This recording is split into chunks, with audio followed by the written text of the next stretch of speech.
आज के इस कार्यक्रम में उपस्थित सभी धर्म उपासकों का मेरा सादर जय भीम नमो बुद्धाय।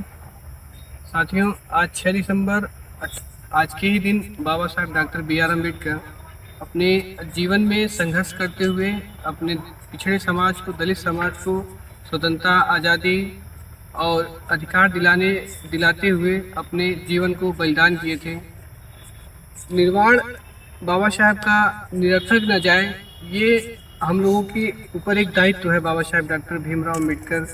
के निर्वाण दिवस मनाने का के साथ ही हम लोग एक संकल्प करेंगे कि इन्होंने जितने जीवन में पारिवारिक कष्ट, शारीरिक कष्ट, साथ ही साथ सामाजिक दुर्भावना, तमाम चीज़ों से को फेस करते हुए इन्होंने हमारे समाज को यहाँ तक लाया कि हम अपने देश में, अपने देश के उन तबकों के साथ कंधे से कंधा मिलाकर चल सक रहे हैं, सक्षम हुए चलने में, उनसे बात करने में, उनके साथ बैठने में, और यहाँ तक कि प्रशासनिक जो हमारे अधिकार हैं और जो हमारे देश में जो हमारा हिस्सा था वो देने से जो वंचित हो रहे थे, वो बाबा साहब के इस अथक परिश्रम और त्याग के परिणाम स्वरूप ही हम लोग इस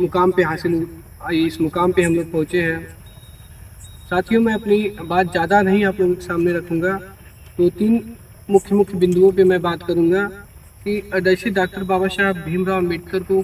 केवल एक समाज सुधारक के रूप में और ख़ास करके दलितों के मसीहा के रूप में पेश किया जाता है, क्योंकि सरासर इनके किए गए कार्यों और इनके किए गए संघर्षों के साथ बेईमानी हम कह सकते हैं। साथियों, बाबा साहब doctor Bhimrao Ambedkar London school of economics and political science और उसके बाद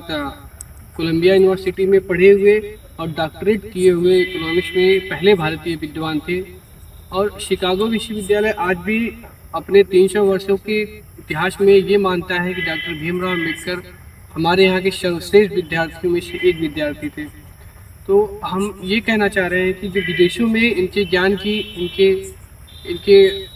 योग्यता की जो सम्मान होता है, वो हमारे देश में भी वो सम्मान मिले। और वो सम्मान तभी मिल सकता है जब बाबा साहब ने जिसके लिए अपने जीवन को कुर्बान किया, बाबा साहब ने जिसके लिए अपना ये लड़ाई लड़ी, जब तक वो इनके सम्मान के नहीं लड़ेंगे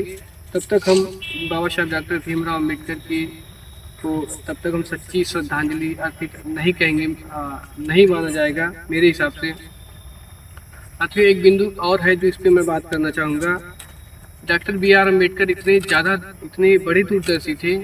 1930 और 1950 की जो दौर था, उस दौर में बाबा साहब ने जितनी लेखनी किया, उस लेखनी को पढ़ने के बाद और उनको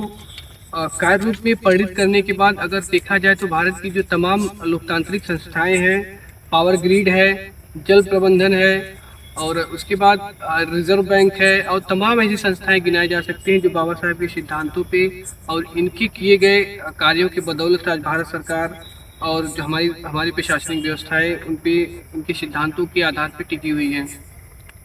तो साथियों, मेरी बात यह है कि जो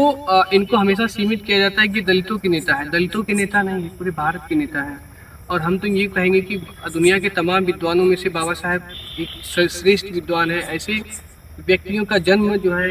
कई सदियों में एक बार होता है, और वो युग